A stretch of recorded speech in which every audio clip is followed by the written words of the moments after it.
get trying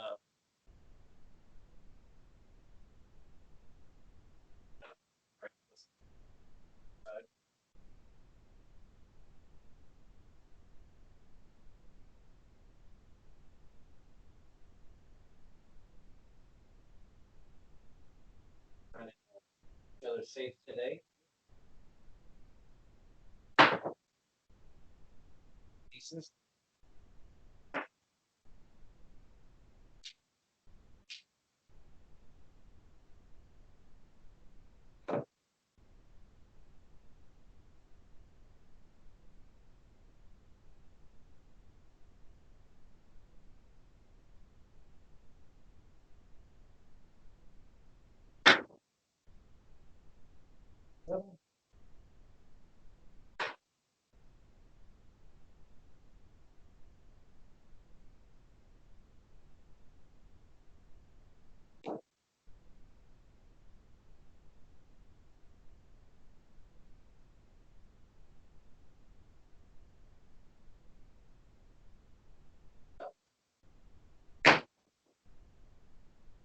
Three.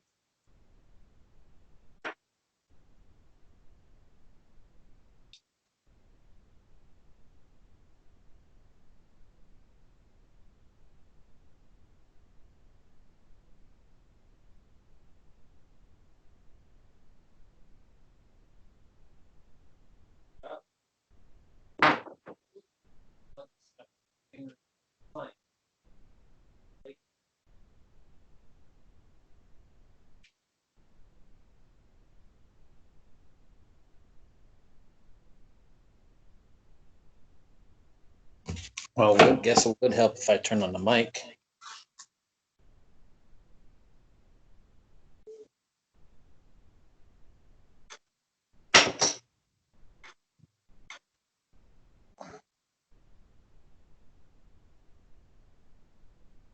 Turn that off. That mic off, so I don't get a feedback.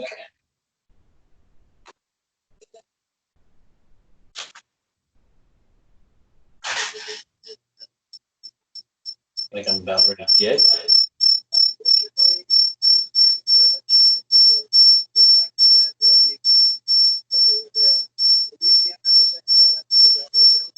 Hold on a second.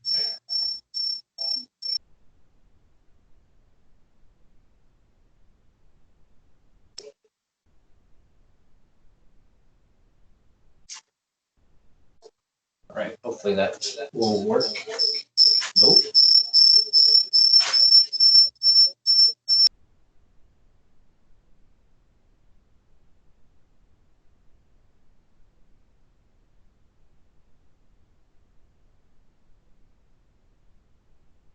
How about now? Okay. Guess I won't listen to the news. Oh. 9.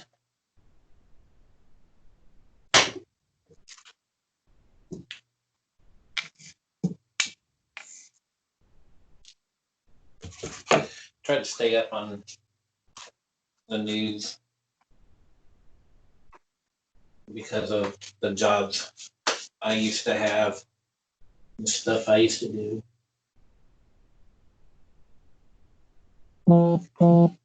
I used to be in the medical field. I was a EMT, but I also was a hazmat technician. I used to deal with actually weapons of mass destruction. I was one of the guys that would dress up in the hazmat suits, and if the terrorist attacks, I'm the guy that went down there to see what they're doing, how they're doing it, how to mitigate it. That was my job for about 6 years. 853.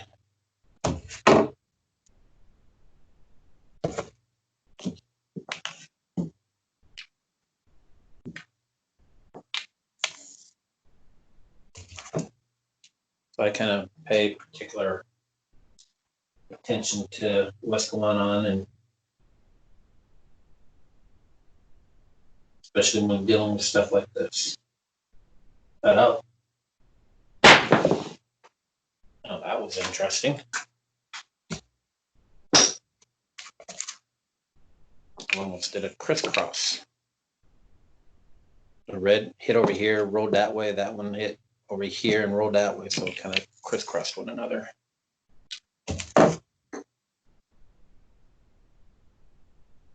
That was aces.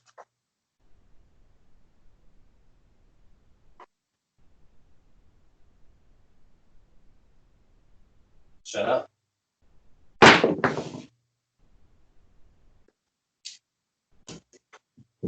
963.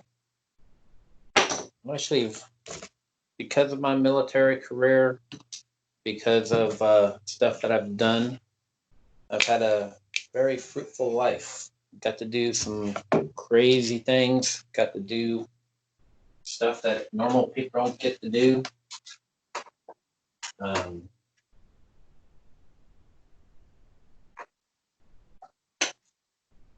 was with the 101st for a little bit, so I was air assault. Got to repel out of helicopters, fast rope down them. I mean, that's a pretty common factor in the 101st. But 1, 2, 3. Started off in the infantry. I was over in Korea. Spent my first 3 years over there. I'm actually the last enlisted soldier off the DMZ when we gave it back over to the South Koreans, the guard post. We still have U.S. military that do patrol on DMZ, at least the last time I checked. They're from the GSA, the Joint Security Area. They're the ones that are the guards. When you see the 639, that was point. You see them standing up there, facing each other. Where Trump went over into North Korea and stuff like that. They guard that area. They'll also do patrols in the DMZ. But I was actually the last enlisted soldier off the DMZ when we gave the guard post back over to the South Koreans. They literally shut the gate behind me. 7. Come out 7. That's where I first started off. I was infantry. Did some front line, and then as I was over there for 3 years, they moved me to different areas within inside the battalion.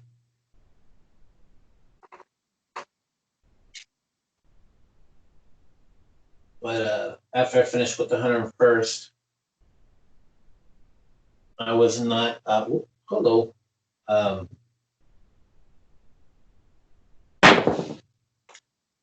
come out 7.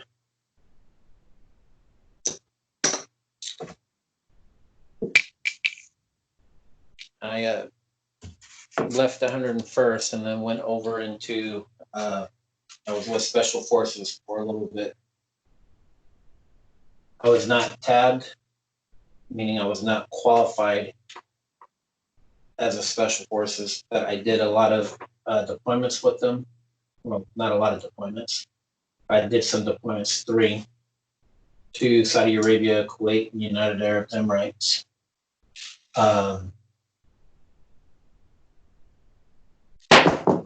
Did that over there. I was getting ready to go to school, but ended up becoming a single parent while deployed on them. So I ended up having to get out for a little while. Came back in, and that's when I was part of that WMD team.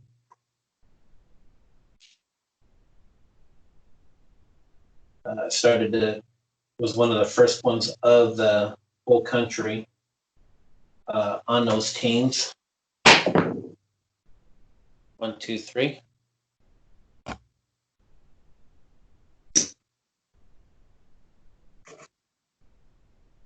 Thought I got a point. Don't recall. Over here yakking.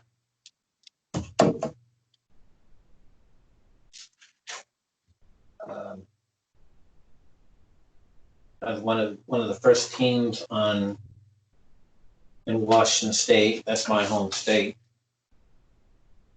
And then they opened up some more teams, and I got moved over here to the Jersey team. So I was here I was on that team for a few years, 9. Make sure I move that.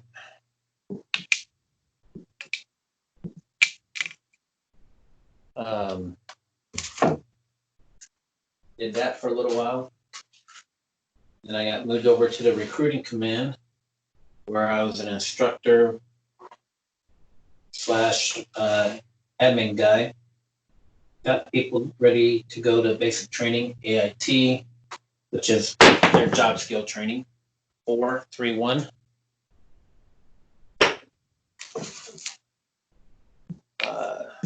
Then from there, they made me the admin NCOIC non-commissioned officer in charge. When I was the instructor / admin guy, I managed about 400 to 500 people. When I became the NCOIC, I then managed about 1,500 people. And I let go of that sucker, dropped it. Wrist was all messed up. 314. And then did that for a little bit. Hated that job. It's not that I hated so much as some of the leadership that was there. Then my last job, I was a recruiter. As much as two jobs I never wanted to have in the military. 1, 2, 3 was, I'm just killing it, horn. 3 was being a recruiter and being a drill sergeant. Did not want to be one of them. But I'm actually kind of glad I became a recruiter when I did.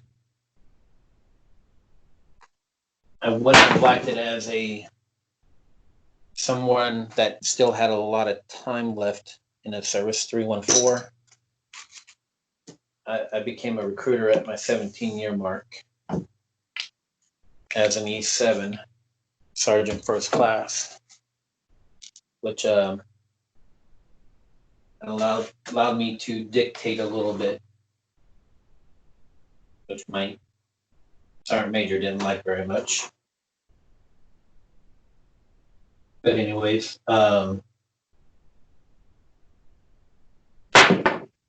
finished off my career doing that. 415. I still have a lot of my troops, even some of my troops' family contact me and everything, ask me questions or invite me to their promotions or family or special events and stuff like that, which I enjoy quite a bit. I keep in touch with majority of them that I enlisted, some of the ones that I led. Enjoy it. 516.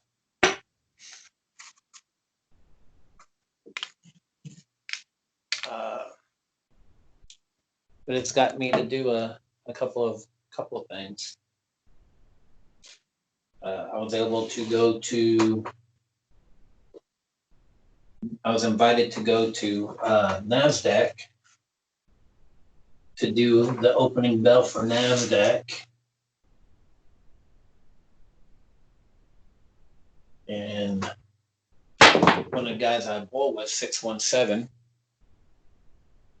he worked on Wall Street, and he invited me up. He said, "Hey, since you're up here, why don't you come up to Wall Street?"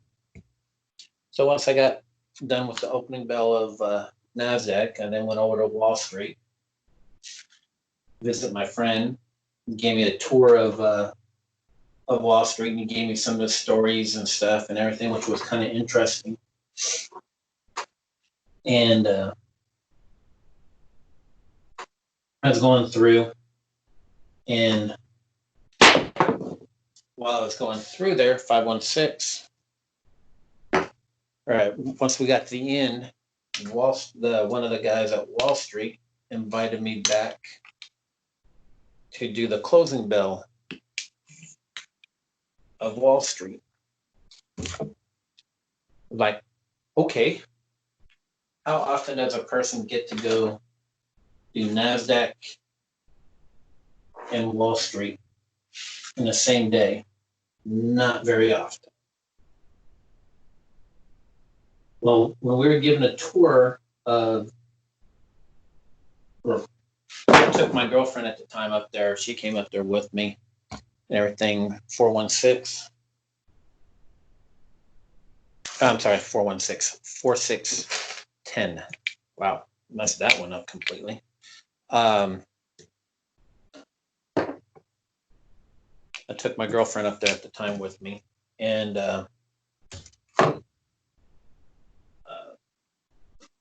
we came back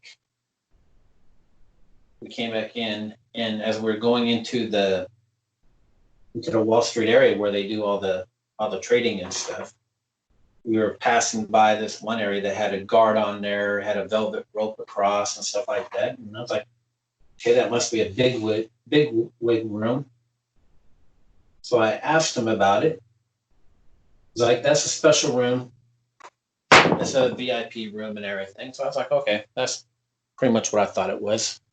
Hard 6, that's point. So they said, come back at the end. Oh, side story. As we're going into Wall Street for the first time, they kind of do a little security check on you, little background check, make sure you're not wanted and all that kind of stuff, or you're some kind of issue maker or something. So they do a little background check on you. Then they give you an ID and everything with your picture on there, 314. And they said, okay, are you ready for your picture? I go, what? It's like, yeah, we put a picture on your badge and everything. I said, okay. Well, me being me, I asked him, all right, how professional does it have to be? He goes, whatever. I go, dude, I spent 23 years in the military. Don't tell me whatever, because you don't know what you may get. He goes, whatever. I was like, okay. 3, 2, 1. At the sound of 1, I stuck out my tongue, took a picture, and put it on the badge. He laughed so hard, 6410, that he printed up another one, and he put it right on the wall of the security area. Now, is that still up there? I don't know. But that's what he did. Well, back to the other story now. When we came back for the closing bell of Wall Street, they took us into that VIP room, 6511. And what some people don't realize, how old some of the buildings are up in New York. Well, the room that they took us into was actually the room where George Washington took his oath of office to become president, and where the first Supreme Court was held at. That was pretty impressive. The woodworking in there is freaking awesome. I mean, you don't see that. The only place I've seen a little bit better, 437, was when I went over to China a few years ago. Seeing some of their original woodworking over there. But it was pretty awesome. I enjoyed myself.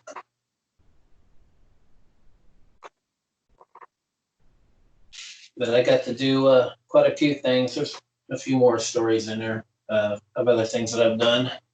But I'm almost to the end here. 314.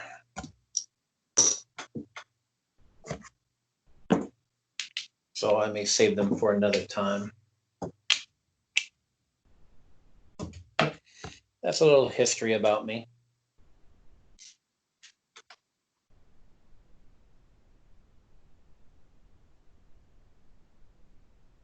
You know, I've never given you guys all an update or a background on me. 437. Well, here's one that I'm not playing like crap today.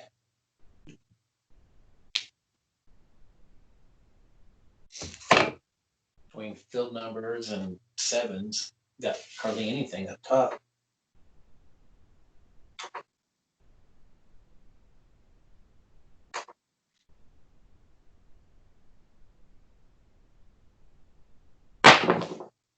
Man, I'm using somewhat new dice too, and it's freaking hitting the felt, and it's just like sticking.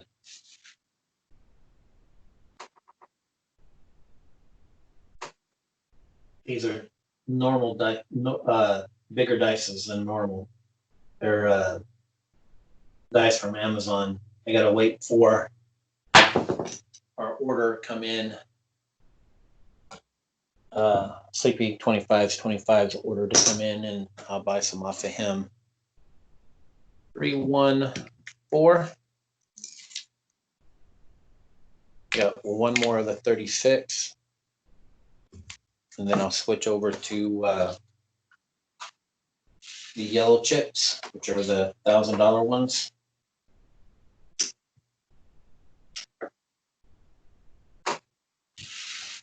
Until I 7 out.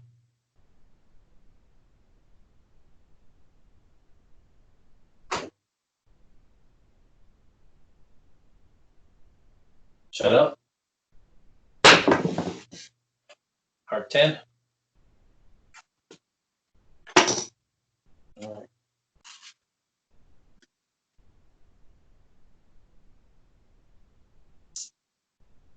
Don't think I'll need all these, but have them just in case. I have gone on some long runs before.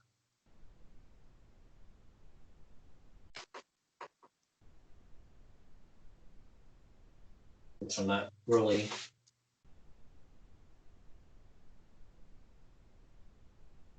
concentrating, or I'm setting my dice to one standard, which is 3626, one setting. I'm not making adjustments.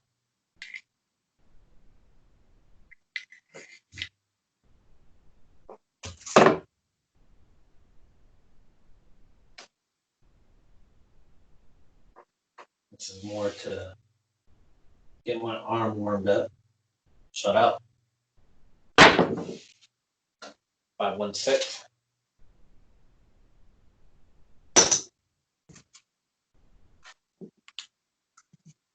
So hope you guys are found that interesting. I do at this time. I commend them all the time, anyways. But the nurses, the doctors, EMTs, all the people that are in the front line right now. The mailmen, the garbage workers, the city workers. 413. 314. Sorry, and I'm just all messed up. That's point. I'm going to 7. The till I 7 up.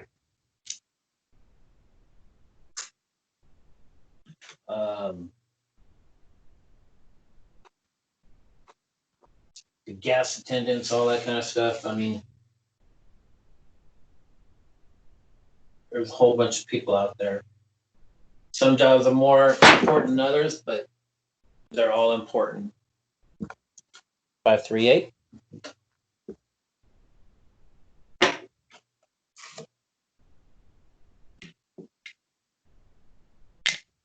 I could not, well, I could have gotten my coffee. I could have made my own coffee, but I couldn't go to the Wawa buy my coffee this morning and then go out to Walmart and go food shopping. If those people weren't in place.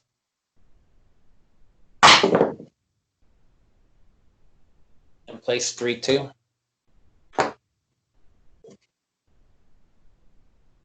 To help me or get gas.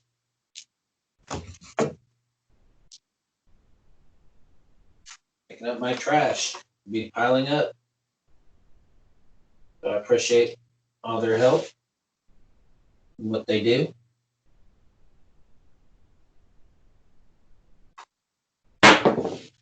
Well, I sit on my ass right now and really do nothing except play craps. Practice. That was a 6-3.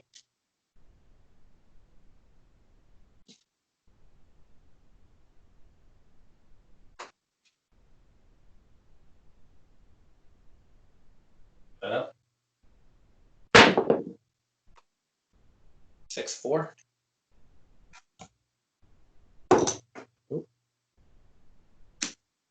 Threw out an extra one. 6-4.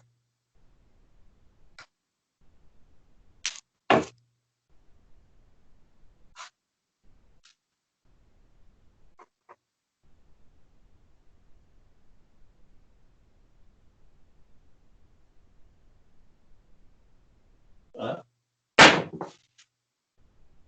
6-2. That's point. That's my third point on this roll.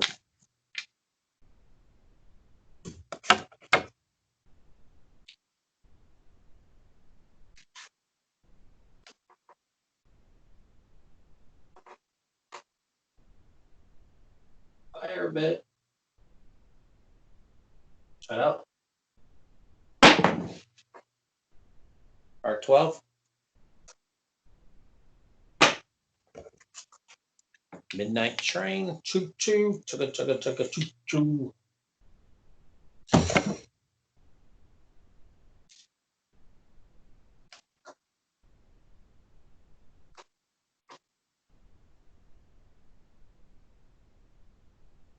Shut up.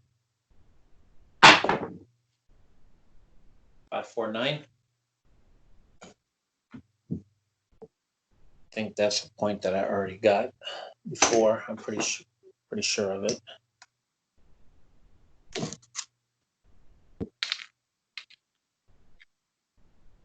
So it's not a new one, I don't think.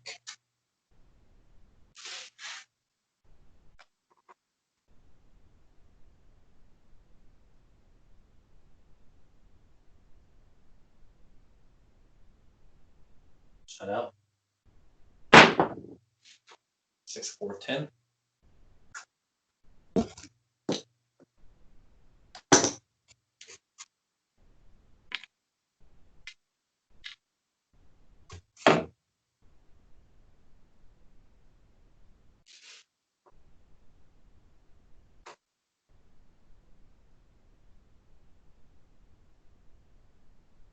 Shut up.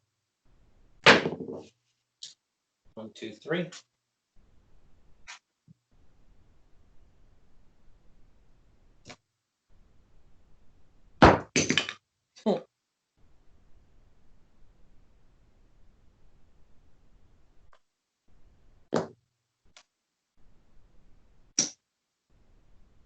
Got 2 chips sticking together.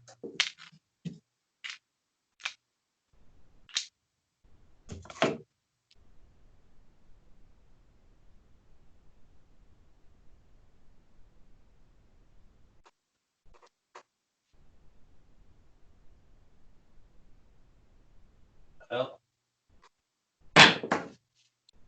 549.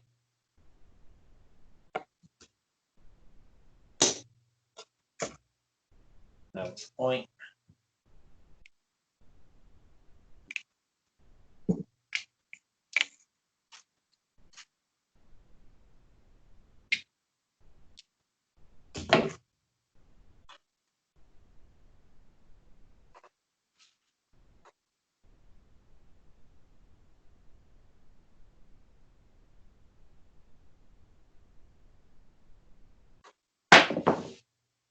Three, 1, 4.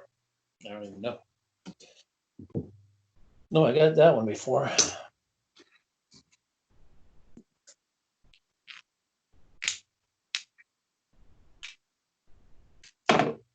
Gotten up to 5 points in a fire bet before.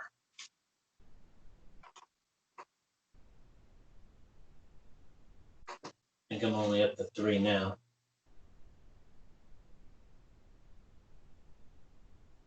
Well, 3, 2, 5.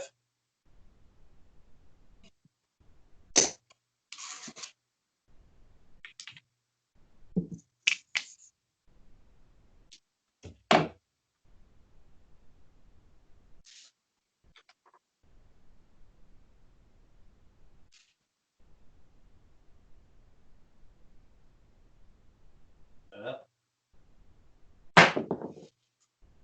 4, 2, 6.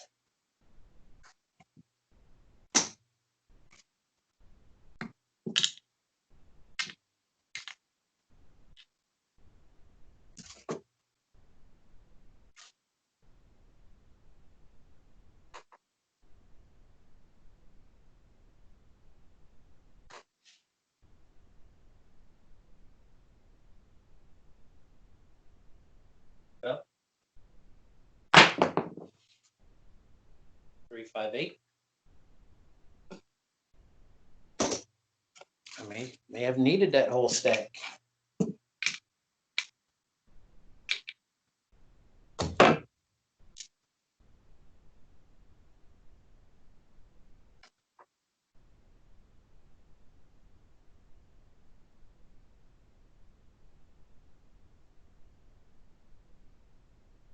Well, nope, nope. That's the end of it right there. 5, 2, 7.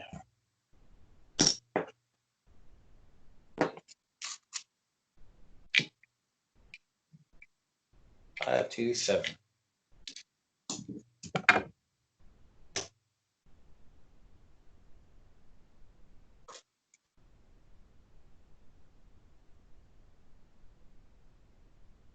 right, thought I heard somebody talking outside. All right, let's count these up. 3, 4, 5, 6, 7 sevens, which is about average for a 36 roll. 1 for every 6. Okay, so 7. 2, 4, 5, 6, 7. 3, 4, 5, 6, 7, 8, 9, 10, 11 fields. So as Mel would call them, rubbish numbers.